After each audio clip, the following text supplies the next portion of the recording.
দুদিন আগেই বড়দিন গেছে, সেই উপলক্ষে বানিয়েছিলাম এই কেকটা। নমস্কার, কেমন আছেন সবাই? আমি দেবাঞ্জিতা।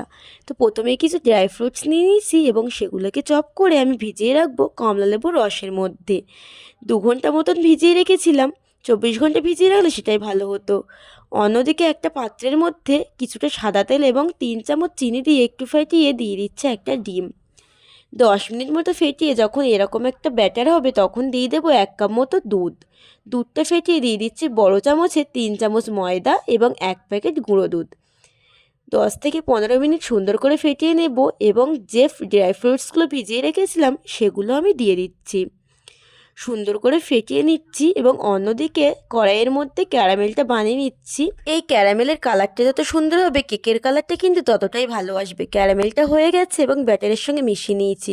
কত সুন্দর কালার এসছে, তাই না? তারপরে দিয়ে দিচ্ছি দারচিনি পাউডার এবং লেমন জেস। সবশেষ দিয়ে দেবো বেকিং পাউডার, বেকিং সোডা। যে পাত্রের মধ্যে কেকটা বানাবো সেই পাত্রের মধ্যে সাদা তেল বুলিয়ে দিয়ে দিচ্ছি বাটার পেপার এবং ব্যাটারটাকে সুন্দর করে সেট করে নিচ্ছি। একটু এরকমভাবে নাড়িয়ে যাতে ভেতরে কোনো হাওয়া বাতাস না থাকে। আর অন্যদিকে প্রেশার কুকারের মধ্যে আমি নুন দিয়ে 15 মিনিট মতো হিট করে নিয়েছি। আর প্রেশার কুকারের ঢাকনার যে রাবারটা থাকে সেটা কিন্তু খুলে রেখে দিয়েছি। তারপরে দেখো প্রায় 30 মিনিট বাদে আমি একটা কাঠি দিয়ে চেক করলাম, কিছুই লেগে নেই কাঠিতে। মানে কেকটা কিন্তু একেবারেই রেডি বা হয়ে গেছে। গ্যাসের আঁচটা কিন্তু মিডিয়াম টু লো ফ্লেমে রাখতে হবে, তাহলে কিন্তু কেকটা বেক হয়ে যাবে 30 থেকে 35 মিনিটের মধ্যে খুব সুন্দরভাবে পুড়ে যাবেন এবং কেকটা কিন্তু খুব স্পঞ্জি।